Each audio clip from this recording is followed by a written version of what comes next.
Pai, nós te adoramos, nós te glorificamos nessa noite. Pai, nós glorificamos o teu santo nome mais uma vez. Tu és digno, Deus, da nossa adoração, tu és digno do nosso louvor. Pai, no nome de Jesus eu te peço, usa minha vida aqui nesse altar, Senhor. Que não saia de mim nada de achômetro, nada daquilo que eu penso que é verdade, Pai. Mas que aquilo que seja a tua verdade. Assim como meus irmãos, eu também quero ser ministrado, Pai, pela tua palavra.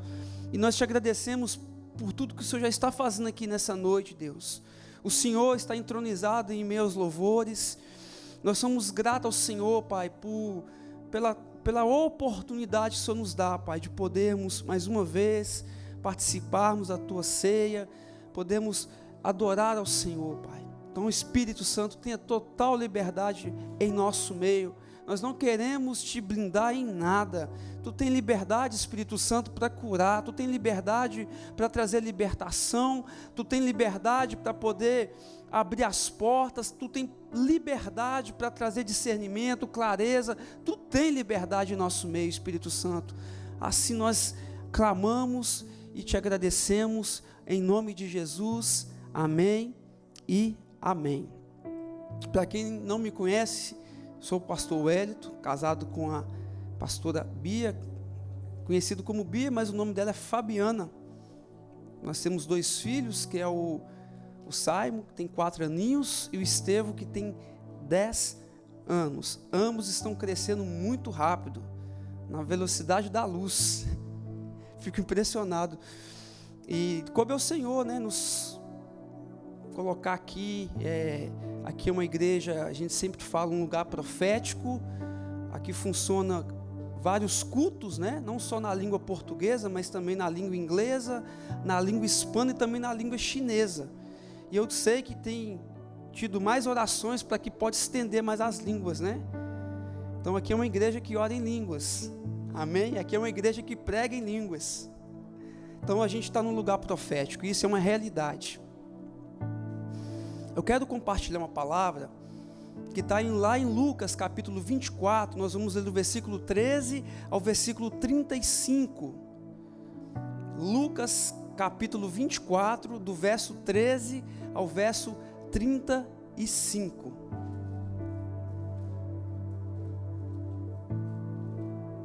Dá um tempinho aí para os irmãos poderem acessar a sua Bíblia ou abrir a sua Bíblia, né? Ou acompanhar pelo telão também. O texto diz assim, versículo 13: Nesse mesmo dia, iam 2 deles para uma aldeia chamada Emaús, que era distante de Jerusalém 60 estádios. 60 estádios, se a gente for colocar em quilômetro, dá uma distância de 11 quilômetros. Aí convertendo para milhas, dá mais ou menos aí umas 6 milhas, mais ou menos. Então essa era a distância que eles estavam percorrendo, só que não era de carro, né? Eram a pé. Então 6 milhas a pé é uma distância considerável, né? E iam falando entre si de tudo o que havia acontecido, indo eles falando entre si, fazendo perguntas um ao outro. O próprio Jesus se aproximou e ia com eles. Os olhos deles, porém, estavam como fechados, e eles não o reconheceram. Então Jesus perguntou: que palavras são essas que, caminhando, trocai entre vós? Eles pararam entristecidos.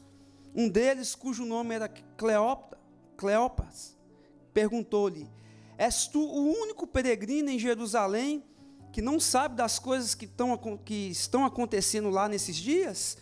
Perguntou ele: quais? Responderam eles: as que dizem respeito de Jesus de Nazaré, que foi profeta, poderoso em obras e palavras diante de Deus e de todo o povo. E como os principais sacerdotes e as nossas autoridades o entregaram para ser condenado à morte e o crucificaram. Ora, nós esperássemos que fosse ele quem redimisse a Israel, mas agora, além de tudo isso, e é já hoje o 3º dia desde que essas coisas aconteceram. É verdade que algumas mulheres do nosso meio nos surpreenderam, foram lá de madrugada no sepulcro, mas não acharam o corpo dele. Voltaram dizendo que tinha tido uma visão de anjos que diziam que ele está vivo. Alguns dos que estavam conosco foram ao sepulcro e acharam-se assim como as mulheres haviam dito, mas eles não o viram. Então Jesus lhes disse: ó tolos e tardios de coração, para crer em tudo que os profetas disseram. Não era necessário que Cristo padecesse essas coisas e entrasse na sua glória? E começando por Moisés e todos os profetas, explicou-lhes que o que dele se achava em todas as Escrituras. Quando se aproximaram da aldeia para onde iam, fez ele com quem ia para mais longe.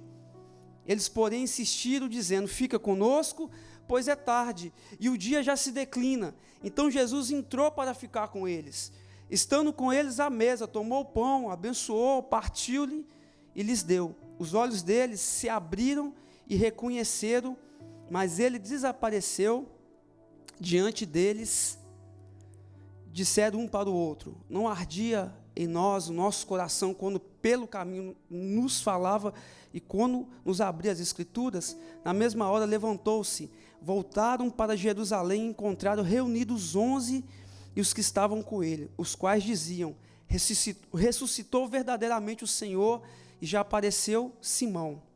Então os dois contaram o que tinha acontecido no caminho e como tinha reconhecido o Senhor quando ele partiu o pão, e amém, a gente já pode ir para casa, né, irmãos? Já pode ir para casa. Eu queria compartilhar algo, eu queria que vocês prestassem atenção. Eu creio que existe algo muito poderoso aqui nesse caminho. Eu queria trazer um tema para essa mensagem, que é o caminho de Emaús. Como eu falei aqui no início, Emaús, ele era uma cidade que ficava a cerca de 11 quilômetros de Jerusalém, né, que dá em torno aí de 6 milhas. E aqui a gente está vendo aqueles dois discípulos que estavam a caminho de Emaús. Emaús, ele vem de uma expressão hebraica que significa Hamat, que o significado é a fonte de águas quentes. E ali aqui a gente vê os discípulos indo de Jerusalém para Emaús. E eles não estavam felizes, eles não estavam bem.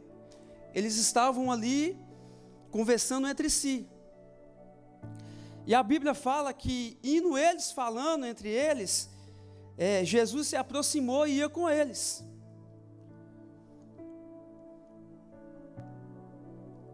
Dava em torno, mais ou menos, aí de 3 horas de caminhada de Jerusalém para Emaús. E a Bíblia fala que os olhos deles, porém, estavam fechados. Eles não reconheceram que era Jesus. Então ali Jesus se aproxima perto deles. Eu acredito que Jesus tenha ficado no meio, porque Jesus sempre fica no centro. E ele começou a conversar com eles. E eles estavam tristes. E é até irônico isso, né?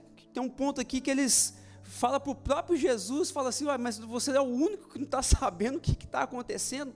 Só para a gente recapitular aqui, isso tudo foi depois da crucificação, da morte de Jesus e da ressurreição. Então, Jesus pergunta para eles o que estava acontecendo. E eles viram e falam assim: você é o único que não está sabendo o que está acontecendo? E eu fiquei me perguntando o porquê e o para quê que os olhos deles foram impedidos de verem o Senhor.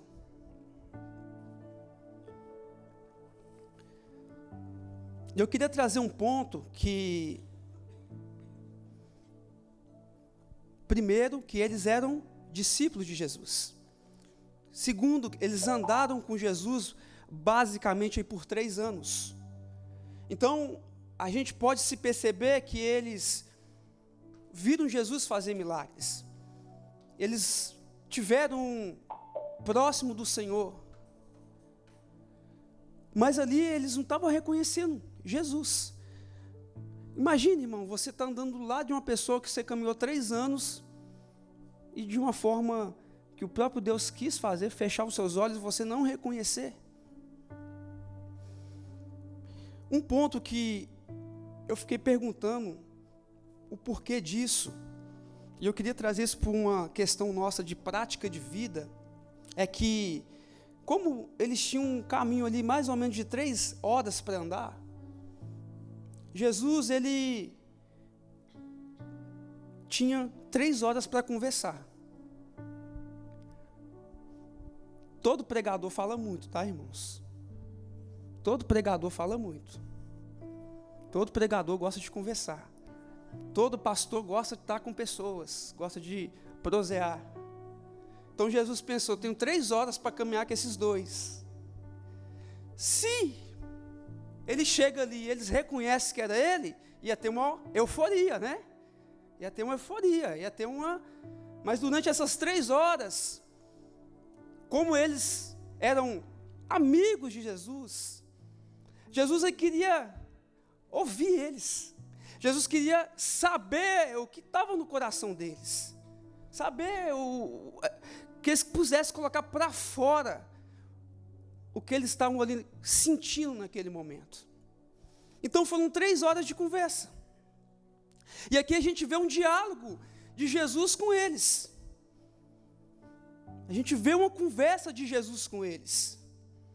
Então Jesus falou, vou ouvir o que está no coração dos meus amigos. Quero saber o que está se passando ali dentro. Porque eu ensinei eles muitas coisas. Eu instruí eles em muitos detalhes. E agora vamos ver como é que vai a reação deles. Então aqui tem algumas razões durante esse percurso, que destrinchando esses versículos, que eu queria que a gente pudesse colocar algumas observações.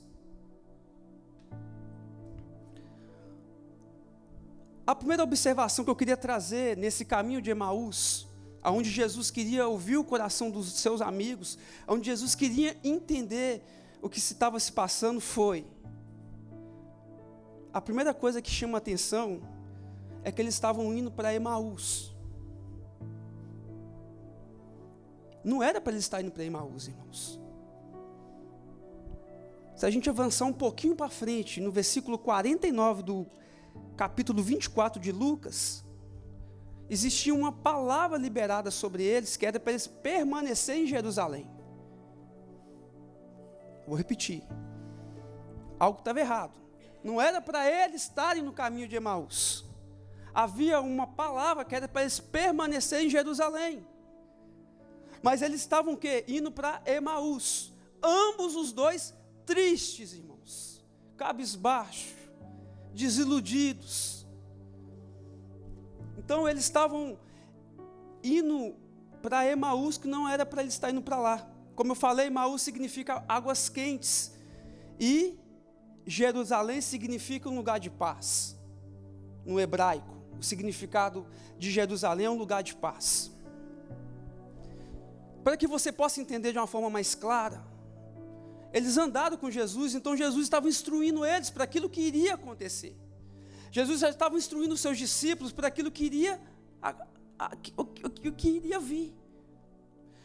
Se a gente for trazer para a nossa realidade de vida, a gente não é diferente dos discípulos, porque a gente recebe palavra de Deus, e muitas das vezes a gente recebe orientações do próprio Deus de coisas que irão acontecer. Às vezes Deus prepara o nosso coração para um dia mau. E durante esses 3 anos que eles andaram com Jesus, Jesus instruiu eles. Jesus estava falando para eles: olha, eu vou morrer.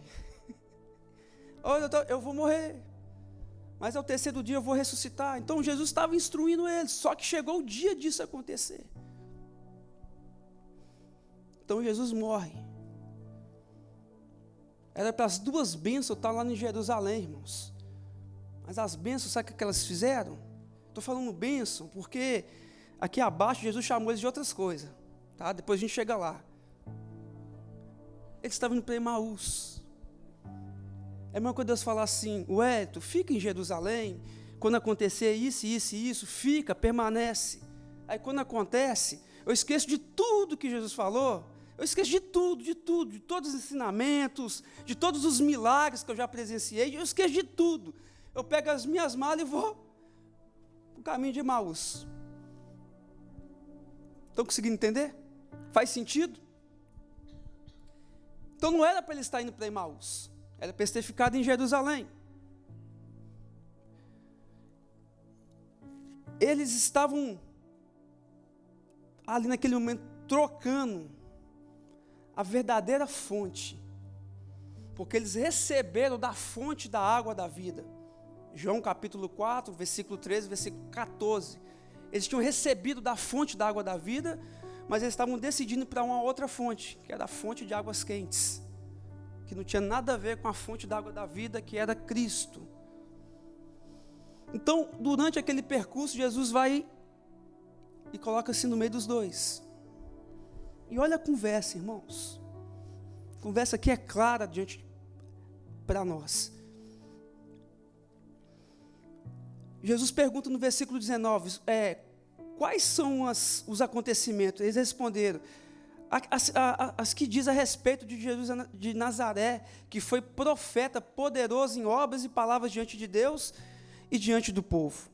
Então aqui a gente vai para uma outra observação, que por mais que eles andaram com Jesus, por mais que eles conviveram com Jesus, eles não conheceram Jesus. Eu já falei isso aqui uma outra vez, irmãos, que milagres que nós presenciamos não significa que a gente conhece o Senhor. Então Jesus faz para eles uma pergunta, olha como que eles respondem. Eles andaram com Jesus pelo menos por 3 anos, então eles viram várias curas, milagres, eles viram o paralítico andar, o Senhor perdoando pecado, realizando todo tipo de sinais e maravilhas, mas eles não reconheceram o Senhor. Eles passam no diagnóstico da pessoa de Cristo que não era uma verdade. Isso é um perigo. Eles passam no diagnóstico de um Cristo que não era um Cristo verdadeiro. Olha o que é que eles falam, eles perguntam, uns que diz que Jesus de Nazaré foi profeta, poderoso em obras.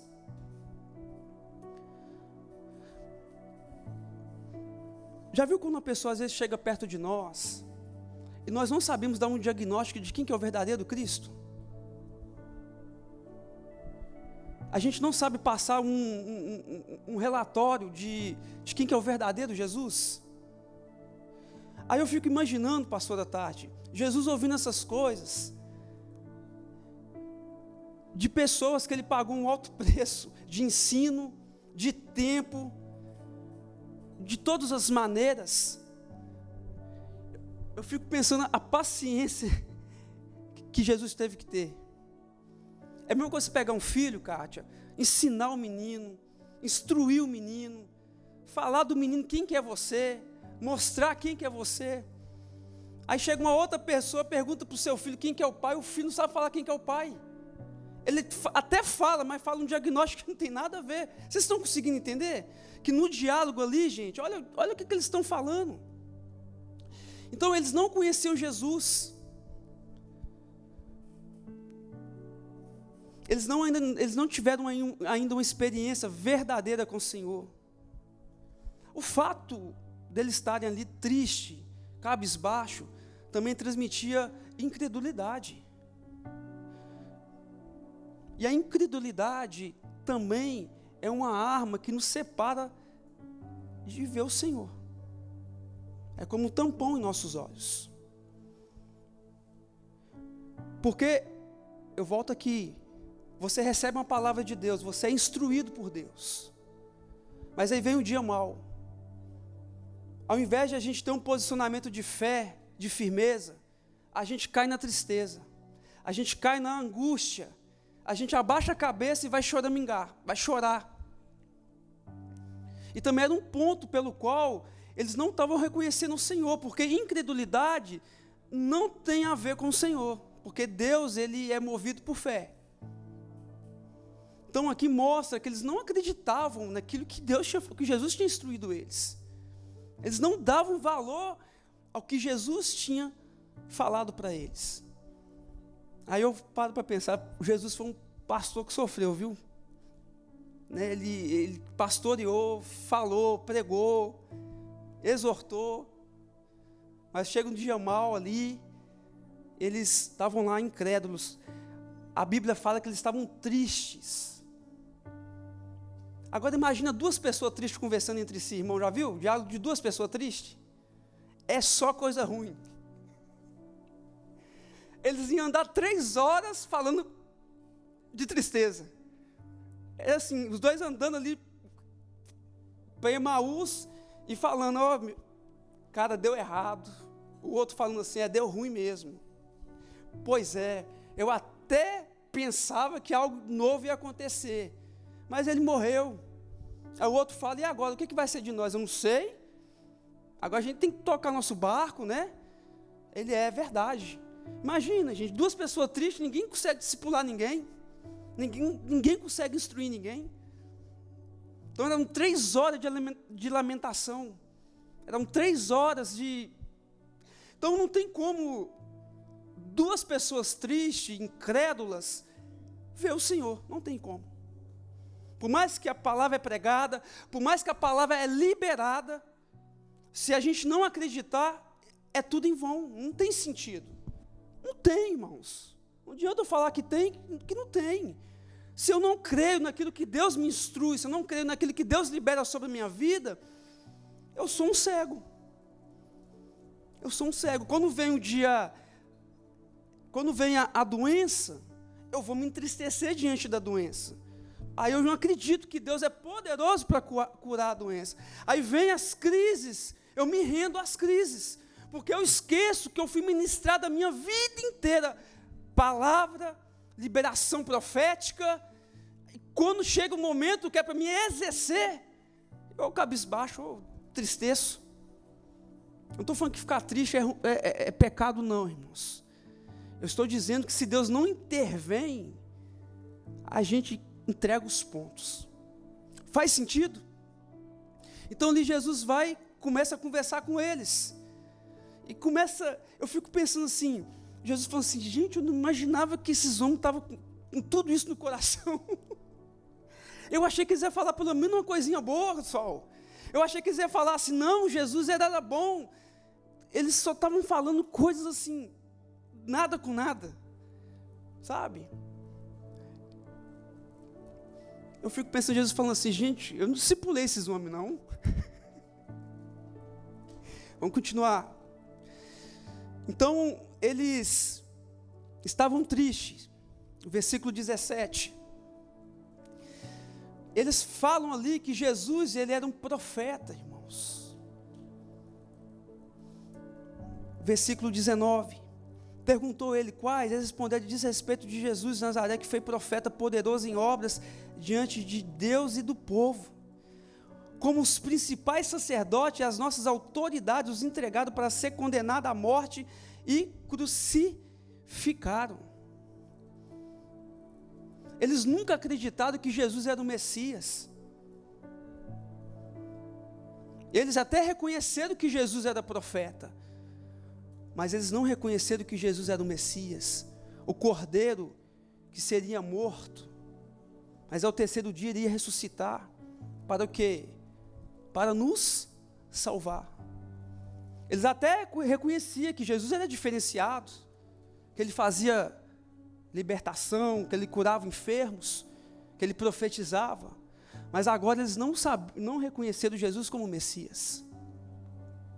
Com nós não é diferente, irmãos.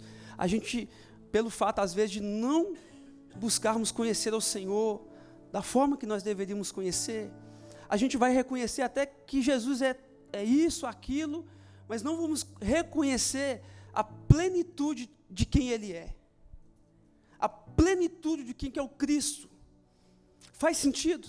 Então aqui eles passam um relatório, Aí eu fico pensando assim, Jesus falando assim, eu falei que esses homens que eu era o Messias.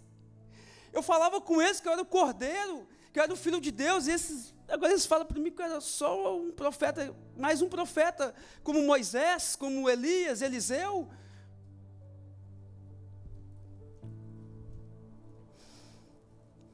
Eles não se...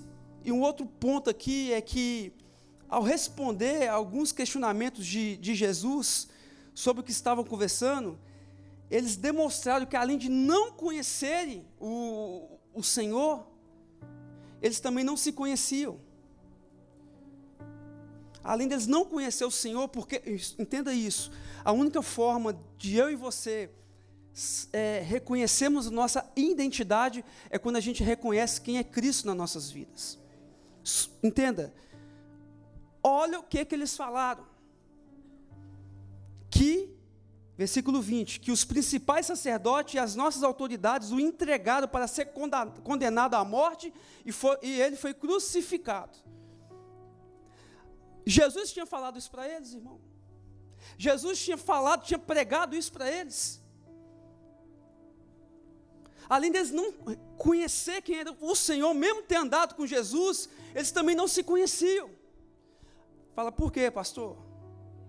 Porque não foi as autoridades que crucificaram Jesus. Quem crucificou Jesus foi eu e você, meu irmão. Quem mandou Jesus para a cruz foi eu e você. Foi os nossos pecados que mandou Jesus para a cruz. Não foi as autoridades que determinou que iria matar ele. E ele pregou isso para os discípulos, falando assim, olha, eu vou morrer pelos vossos pecados. Eu vou levar sobre mim os vossos pecados.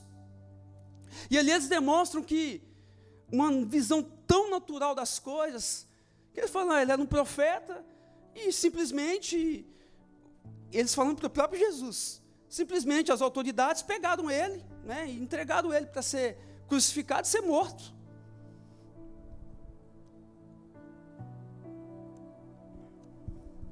Irmão, você acha que Jesus ficou feliz de ouvir isso? Um pai fica feliz quando ensina tudo certo para o filho, e na hora do filho fazer o certo, ele faz tudo errado?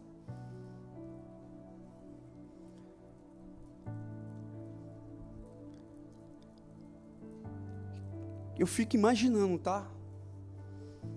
Jesus falando assim, meu Deus, Pai, o que mais eu tenho que fazer para convencer esse povo? O que mais eu tenho que fazer? A gente percebe-se que o evangelho que é pregado, ele não é crido. Mas Jesus não desiste, né? É por isso que ele precisava de mais 3 horas para conversar com aqueles dois.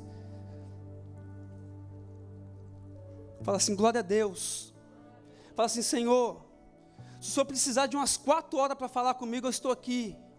Se o Senhor precisar de umas 5 horas para falar comigo, eu estou aqui. Irmãos,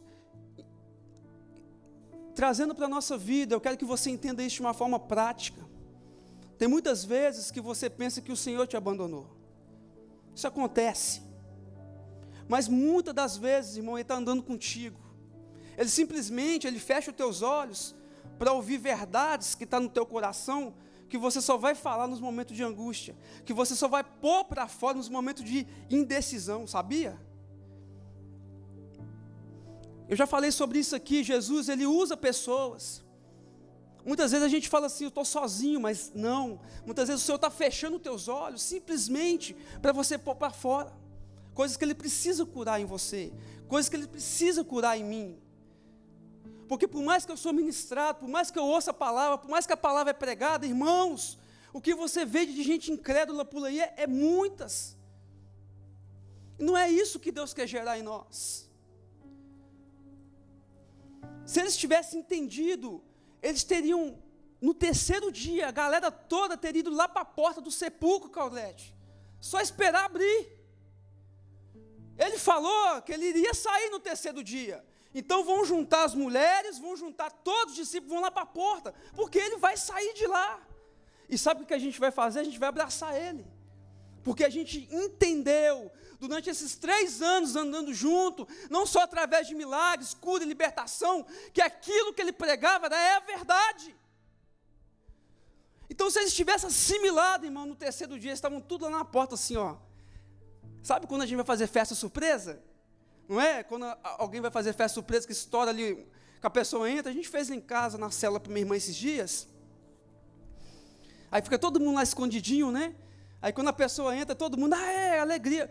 Irmão, se a gente for racionalmente ou de uma forma de fé, crendo, não era para ter acontecido isso? Mas não foi isso que aconteceu, irmãos. O povo ficou triste, cabisbaixo. Mais uma vez a Bíblia mostra que as mulheres têm mais fé que os homens, né?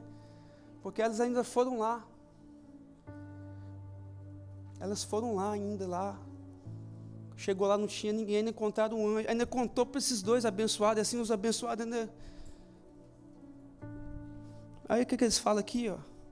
É verdade, versículo 22, que algumas mulheres do nosso meio nos surpreenderam, foram de madrugada no sepulcro, mas não acharam o corpo dele, voltaram dizendo que tinham tido uma visão de anjos, que diziam que ele estava vivo. Alguns dos que estavam conosco foram ao sepulcro e acharam-se assim como as mulheres haviam dito, mas não o viram.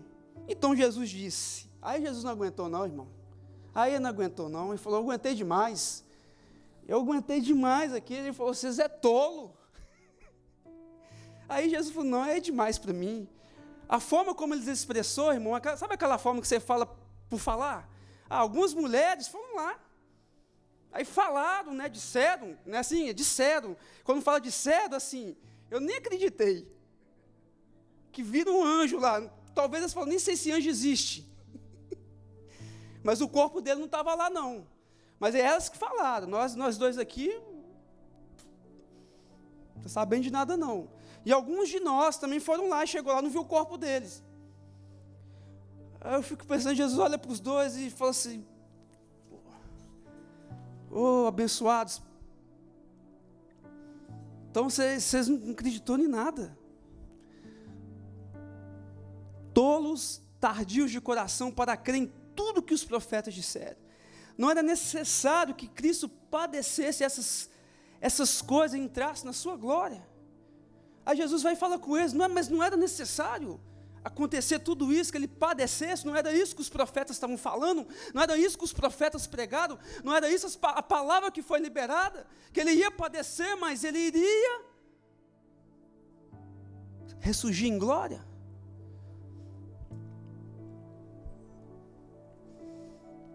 E começando por Moisés e por todos os profetas, explicou-lhes que dele se achava em todas as escrituras.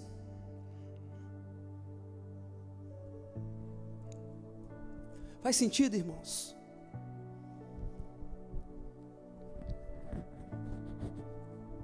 Eu preciso mudar algo na minha vida. Existe algo que nós precisamos pedir ao Senhor que aumenta a nossa fé. De uma forma tão escandalosa, irmão, que quando você se posicionar, você vai ser apaixonado por Jesus. As mulheres foram lá, elas acreditavam. Elas acreditavam que alguma coisa ia acontecer. Esses anjos que os dois estão falando aqui, que eu acho que eles nem acreditavam, eram os dois anjos que virou para aquelas mulheres e falou assim, o que vocês estão buscando aqui? Aquele que está entre os vivos, aquele que ressuscitou. A gente pensa que não, irmãos. Muitas vezes a gente tem uma visão tão endeusada de Deus. Fala para o seu irmão aí, pode falar essa palavra. Irmão, às vezes a gente tem uma visão tão endeusada de Deus, que a gente pensa que Deus não tem sentimento. Não estou falando que o sentimento do Senhor é igual ao nosso. A minha esposa falou aqui do Espírito Santo. O Espírito Santo ele foi liberado sobre nós e ele é uma pessoa. O Espírito Santo ele tem ciúme de nós. O Espírito Santo é uma pessoa que quer se relacionar conosco. Agora imagina, Jesus tendo que segurar aqui, porque ele estava conversando com um amigo deles. Era amigo dele. E o relatório que ele estava recebendo era um relatório que gerou tristeza no coração dele. Irmão, vamos falar sério. Jesus não só fez milagre, não. Jesus, ele deu a vida dele para aqueles dois ali. E para o restante. Eu estou falando de pessoas que caminhou com ele. Já viu quando a gente dá o nosso sangue para ver algo acontecer? E no final não vem reconhecimento nenhum, nada. Só que eu estou falando, irmãos, não era de dias, eram 3 dias depois. Como que tudo pode mudar? Por isso que uma construção, escuta isso, uma construção, ela demora anos. Semeando, cavando. Mas, para vir abaixo, irmãos, às vezes basta 3 dias. Para tudo se desmoronar. Para a gente achar que os nossos sonhos acabou. Para a gente achar que aquilo que um dia a gente imaginou acontecer não vai acontecer mais. Para a gente achar que uma palavra que o Senhor liberou sobre nossas vidas há uns anos atrás não faz sentido hoje.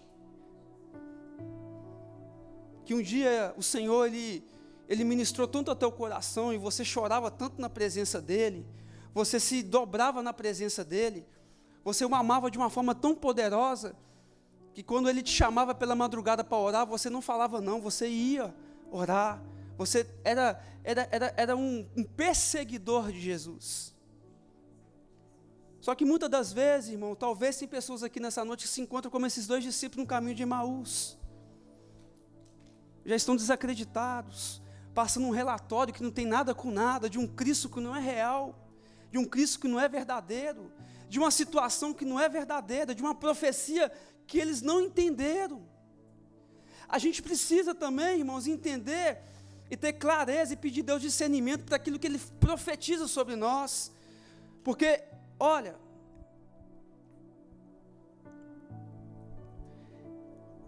eles estavam tão decepcionados, aqueles 2 homens, eles estavam tão decepcionados, que eles depositaram a esperança dele em algo que Jesus não veio fazer, em algo que Jesus não tinha prometido. Eles achavam que Jesus tinha vindo e iria libertar a nação judaica da sujeição a Roma. Eles achavam que Jesus vinha fazer aquilo, na tradição judaica, né? Eles acreditavam que Jesus estava vinha fazendo outra coisa. Eles depositou a esperança dele em algo, irmãos, que não era para depositar.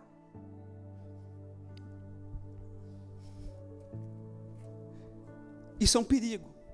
É quando a gente deposita a nossa esperança em algo que Jesus não falou e que Jesus não veio fazer.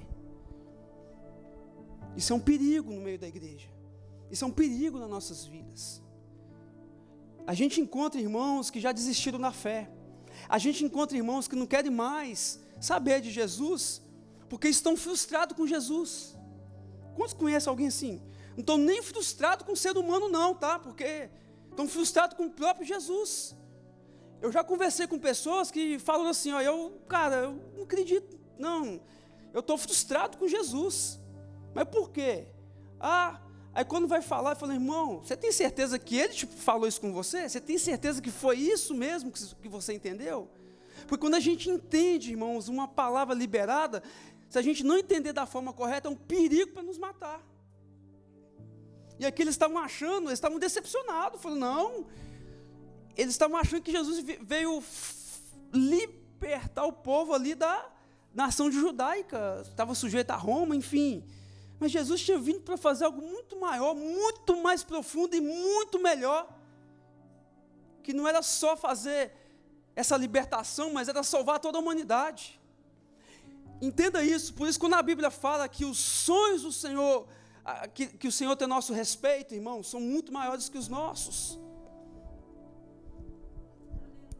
Nem olhos viram, nem ouvidos ouviram, e nem jamais penetrou no coração humano que Deus tem preparado para aqueles que o amam. Quando você acha que é uma coisa, é muito mais, irmãos. Por que eu estou falando isso? Porque eu já fiquei frustrado várias vezes. E depois eu fui entender que não era aquilo que Jesus tinha falado comigo. O objetivo não era aquele na minha vida. Isso é muito sério. Porque tem irmãos que acham que Jesus salvou ele, trouxe ele para a igreja para dar a ele uma coisa aleatória. Um brinde. Eu falei aqui uma vez sobre isso, que o fantástico do evangelho, irmãos, que muitas das vezes tem pessoas que ela quer o ovo da galinha, né? Que é a bênção.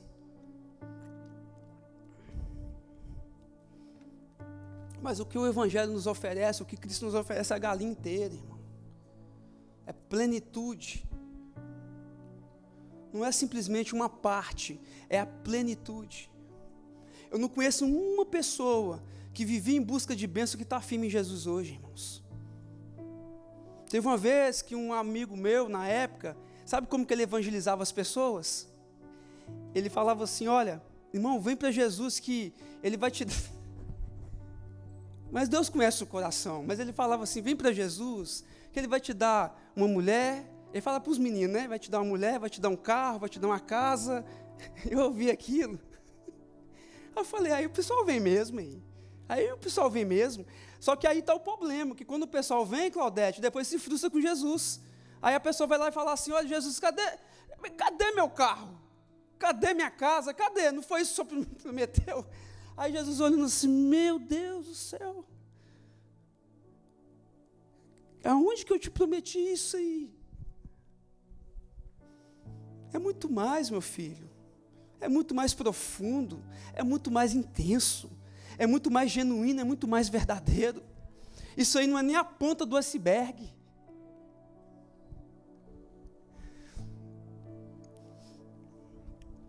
Ele falava assim, ô Marco, evangelizando. Aí no culto, estava lotado de menino, no outro culto, na igreja, na época. Lotava, Claudete. Chegava lá, que é tanto de menino assim, que a gente ia para as comunidades, né? No próximo culto, estava aqui tanto de menino das comunidades, lá atrás. Aí eu falei, glória a Deus, né? Pelo menos uma forma de vir. Mas não é o que Jesus falou. Amém? Faz sentido, irmãos?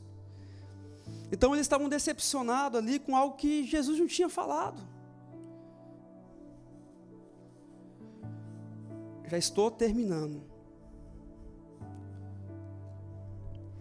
Um outro ponto aqui é que eles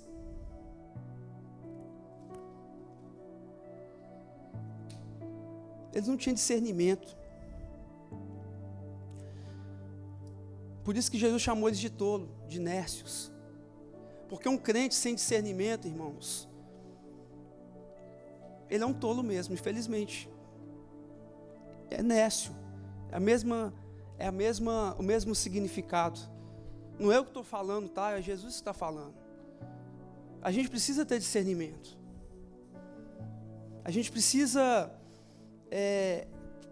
Por que eles não tinham discernimento? Porque apesar deles conhecerem as profecias bíblicas a respeito de Jesus, eles não conseguiram entender que a cruz era o que Cristo estava apontando para eles o tempo todo.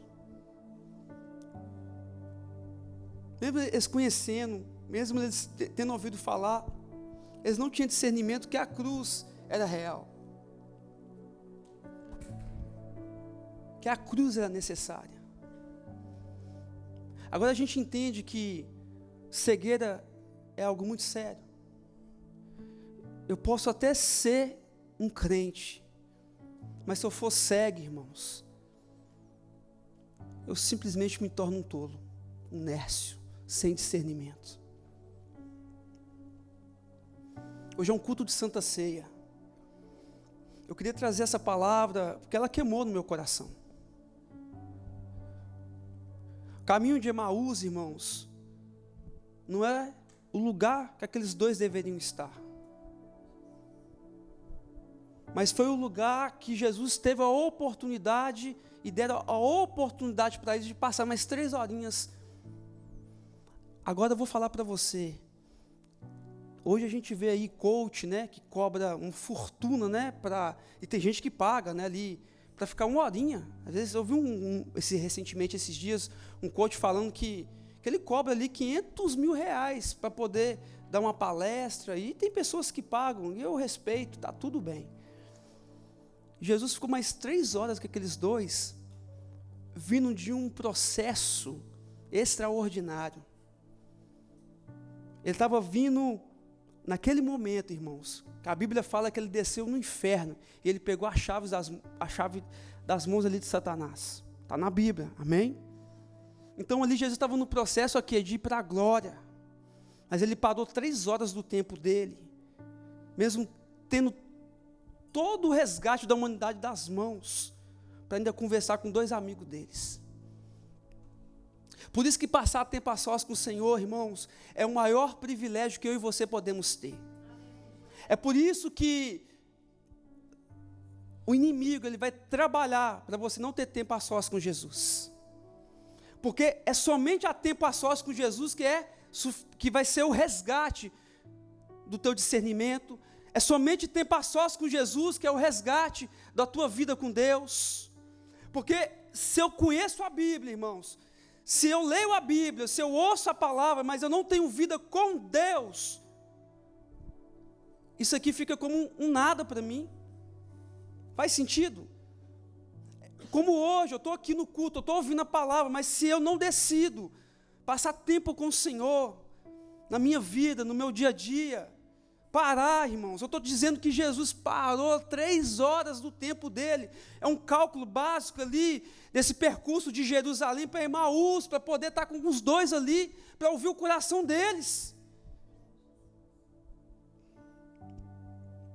Aí Jesus percebeu que os 2 estavam mais cegos, perdidos do que cego no tiroteio.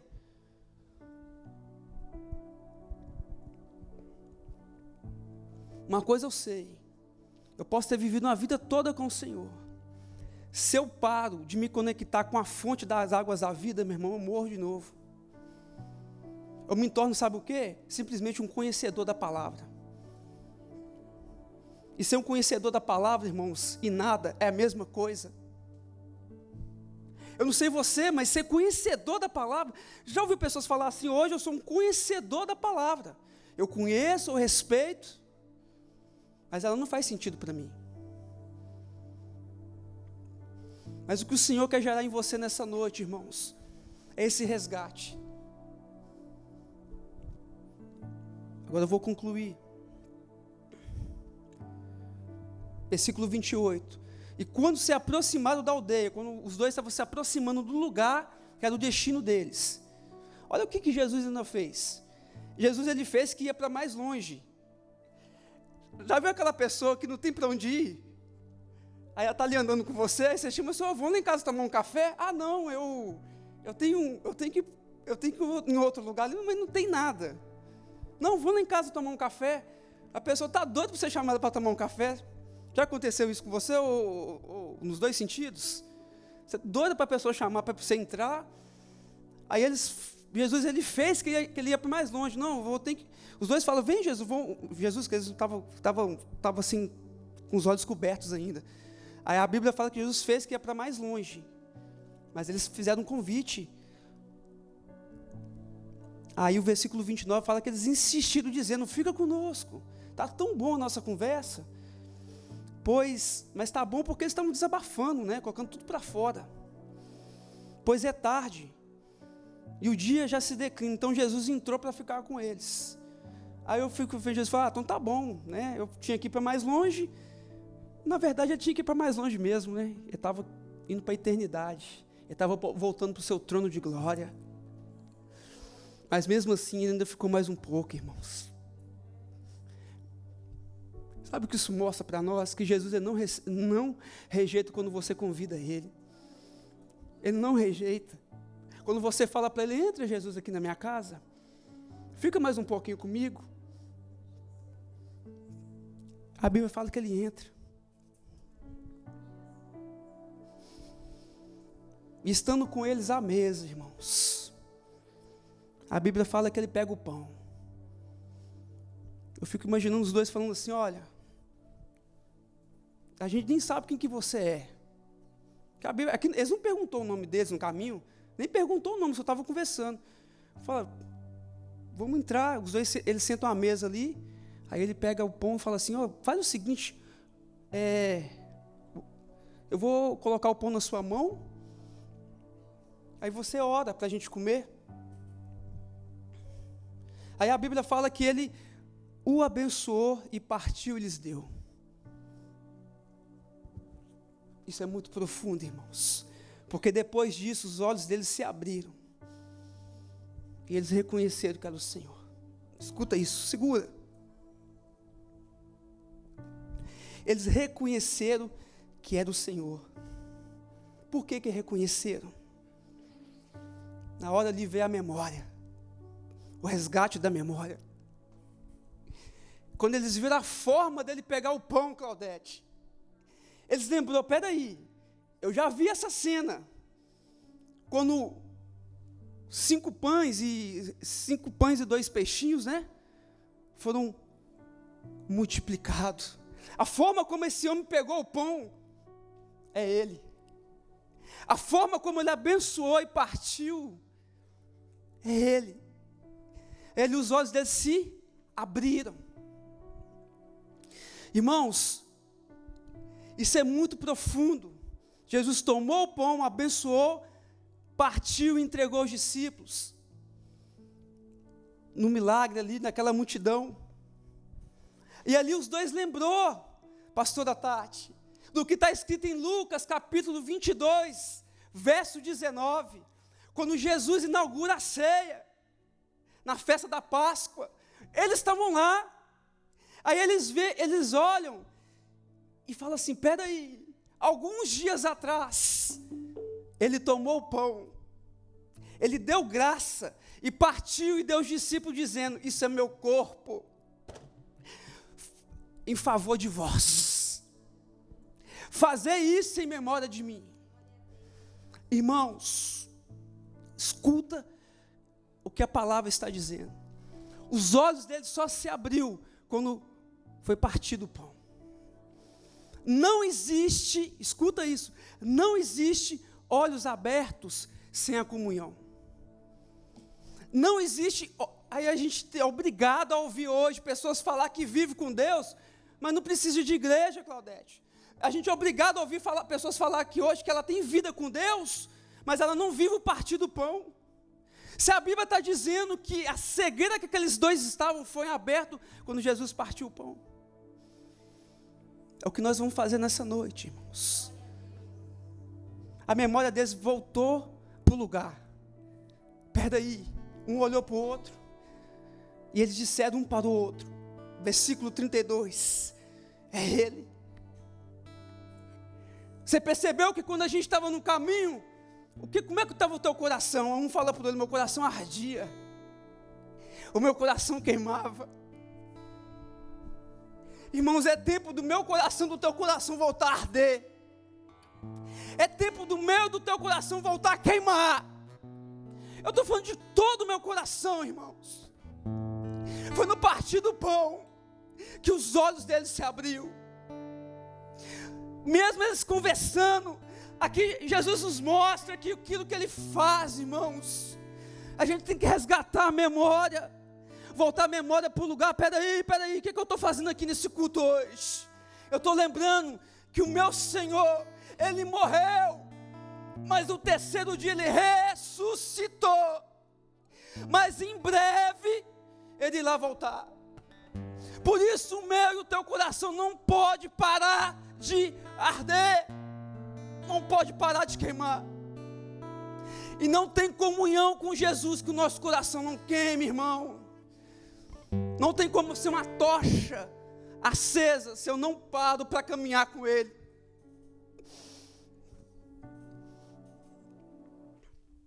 Quero convidar você a ficar de pé.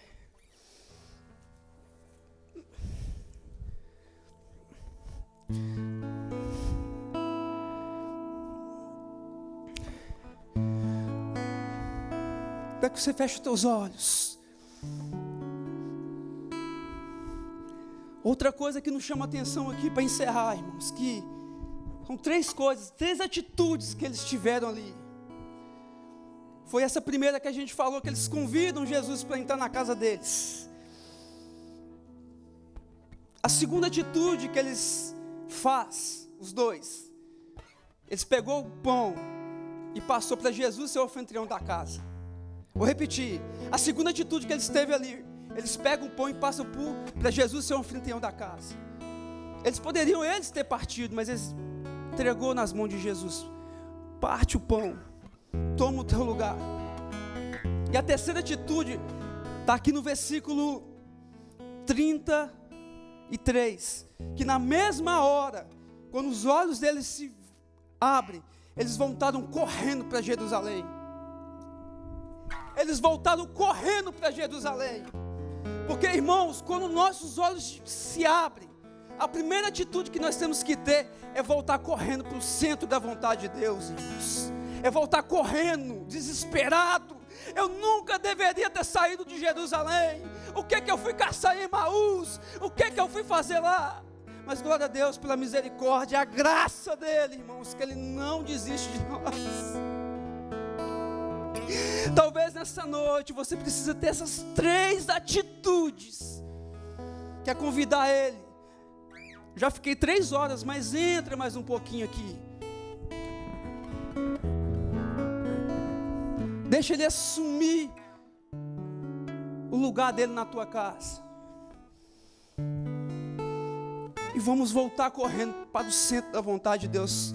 Começa a orar, começa a falar com o Senhor no seu lugar. Começa a falar: Senhor, toma o teu lugar. Toma o teu lugar na minha vida. Irmãos, se você quiser, vem aqui na frente, se ajoelhar. Se você quiser vir aqui na frente se ajoelhar, não é por constrangimento, mas se você sente a necessidade de entender que talvez você está como esses 2 discípulos no caminho de Emaús, está triste, cabisbaixo, mas Ele quer abrir os teus olhos nessa noite. Ele quer abrir os nossos olhos nessa noite. E você tem essa oportunidade, porque você está diante de um cenário profético.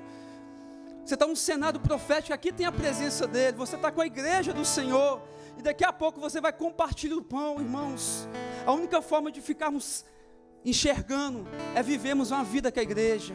É vivermos uma vida com o Senhor. Na comunhão, no partir do pão, na mesa com Ele. Pai, nós oramos nessa noite. Pai, nós clamamos pelo Teu santo nome. Pai, nós clamamos pela Tua presença em nós. Jesus, nós clamamos que o Senhor venha resgatar, Deus, talvez aquilo que nós perdemos. Talvez tantas palavras que eu já ouvi, Pai, tantas pregações, quantos cultos já frequentei, Jesus. Quantos milagres eu já vi o Senhor fazer. Eu já vi o Senhor até ressuscitar morto, Pai. Mas em algum momento, Senhor, eu desacreditei. Eu saí de Jerusalém, Deus, e fui destino a Emaús. Eu decidi percorrer 11 quilômetros a pé, porque aquilo que eu ouvi do Senhor um dia, chegou um momento que não fez sentido mais. Então eu caí na decepção, Pai, na tristeza, na angústia, e a minha boca se tornou um poço de lamentação, Pai. Mas como foi pregado nessa noite, o Senhor é um Deus tão maravilhoso, que o Senhor caminhou comigo esse percurso. Ainda que eu estava com meus olhos cegos, não estava ali tentando discutir com o Senhor, falando tanta asneira, tantas coisas que não eram verdade. Mas eu te convido nessa noite, meu Jesus, entra na minha casa, fica um pouco mais, senta na mesa, Senhor, e eu vou pegar o pão. Eu como um líder do meu lar, eu decido pegar o pão e entregar nas tuas mãos. E eu te peço, Espírito Santo, que esse pão seja partido, que meus olhos possam se abrir, Senhor, porque eu quero voltar correndo para o centro da tua vontade. Eu quero voltar correndo para Jerusalém, ali permanecer, Senhor, até eu ser revestido de poder, até eu ser cheio do Espírito Santo do Senhor.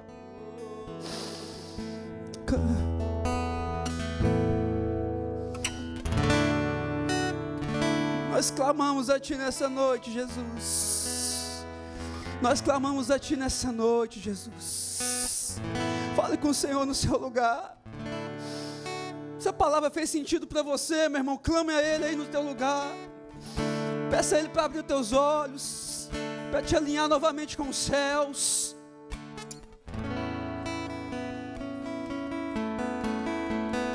Nós te clamamos, Jesus. Quem é esse que vem nos abraçando? Quem é esse que vem nos constrangendo com o olhar? Ele é tão sábio, ensina em amor. Ele é tão manso, cuida dos corações. Quem é esse que vem nos abraçando? Quem é esse que vem nos constrangendo com o olhar? Ele é tão sábio, ensina em amor.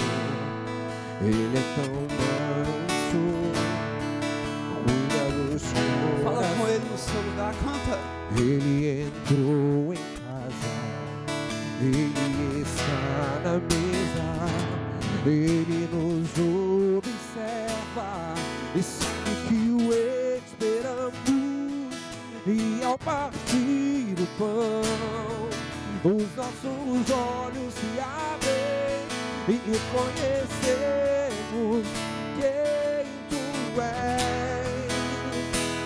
É ao som da Tua voz, os nossos corações queimam de amor, queimam de amor.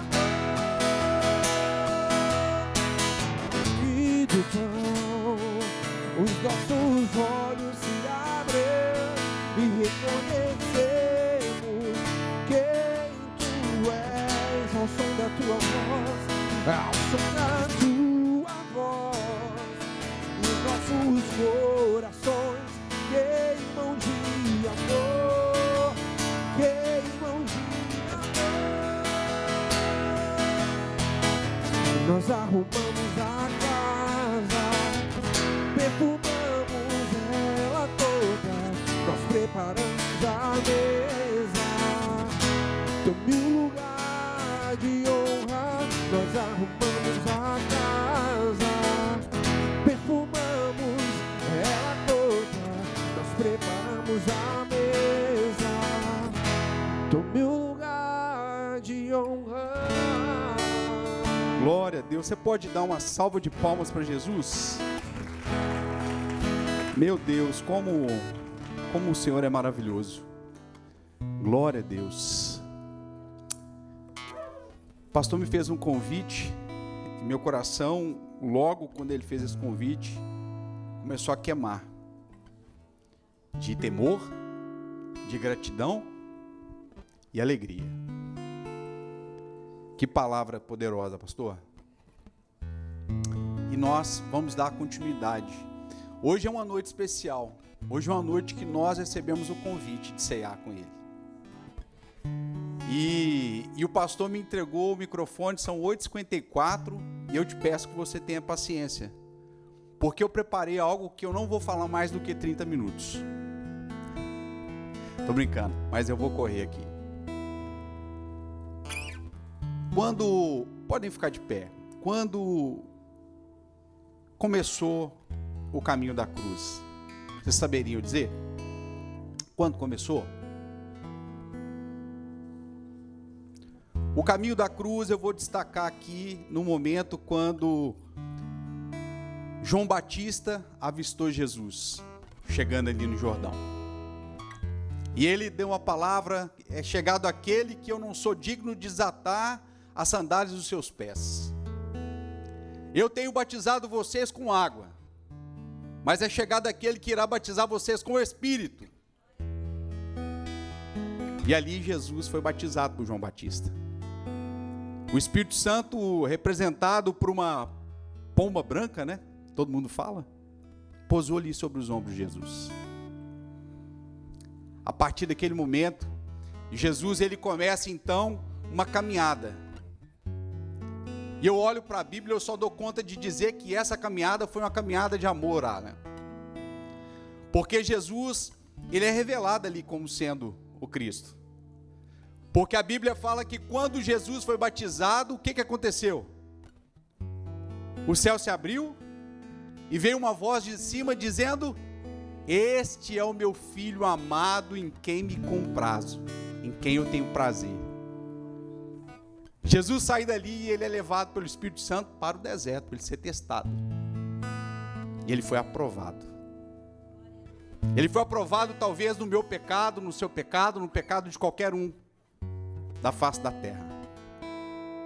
E ele começa um ministério de amor, porque Jesus, ele vai curar, Jesus, ele vai perdoar pecados, Jesus, ele vai restaurar famílias, e ele começa essa jornada de amor. Essa mensagem é uma mensagem tão linda, porque é uma mensagem que vai mostrar que a cruz, ela não foi um acidente, não teve acidente. A cruz foi algo que estava no plano de Deus. Esse amor que Jesus ele representa nesse período dos 3 anos dele de ministério, era uma validação daquilo que havia sido preparado pelo próprio Deus. E Jesus então, ele, naquela noite, poucas horas antes dele ser preso, ele sentado à mesa com seus discípulos, ele traz uma palavra que poderia chocar qualquer um. Esse é o meu corpo que é dado por vós. Depois ele pega o cálice do vinho e diz: este é o meu sangue, o sangue da nova aliança, o sangue que iria remir os nossos pecados. Quando a gente olha para esse momento da ceia, nós ficamos impactados, porque ali Jesus ele estava fazendo algo que era antes do Calvário.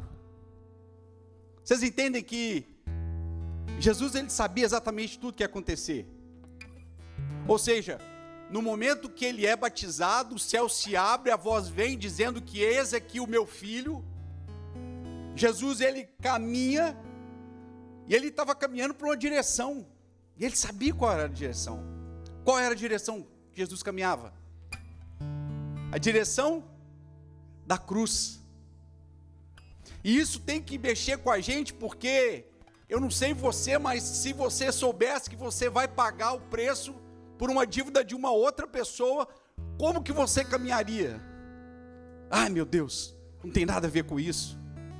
Ele que foi lá e errou de novo, e eu vou pagar esse preço? Jesus não. Jesus ele vai, ele restaura, ele sara, ele cura, ele transforma. Quando nós somos convidados a participar da ceia, Jesus nos faz um convite, ele nos chama para poder participar da mesa, mas esse convite a gente não tem como chegar imaginando que nós vamos poder participar dessa mesa por méritos nossos. Eu sou uma pessoa que eu sou irrepreensível, eu sou um cara bom, uma mulher boa. Não. Jesus ele vai mostrar nesse ministério que nós só podemos participar da mesa porque nós reconhecemos o alto preço que foi pago.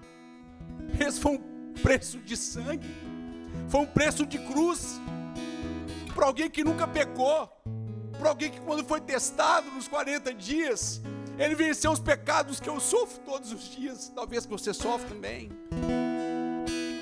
Mas essa mensagem não é uma mensagem para que nós possamos simplesmente carregar uma dor de uma morte, não.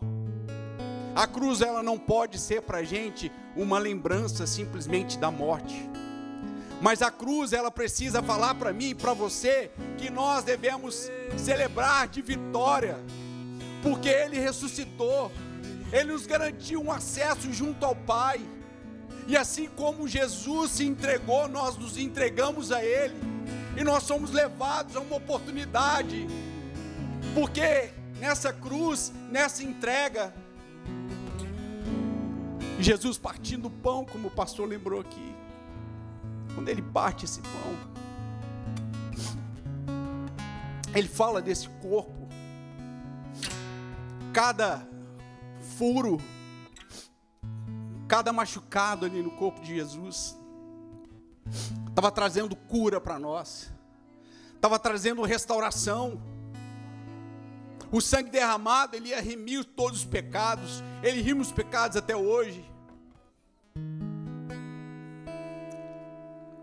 Nós somos convidados. Eu quero te convidar a participar dessa mesa. Eu não sei quantos de vocês talvez foram marcados na sua caminhada com Deus. Talvez de pessoas que disseram para você: olha, você está em disciplina, você não vai participar da ceia, você não vai participar da mesa. Eu quero te dizer que o convite de Jesus é exatamente para que nós possamos ser remidos por Ele, não por nós. A Bíblia vai dizer também que quando nós temos a oportunidade de ceiar com o Senhor, é também um tempo onde nós precisamos refletir. Eu preciso gerar perdão? Tem alguém que eu preciso perdoar? Tem algum pecado que eu preciso abandonar, que eu preciso largar?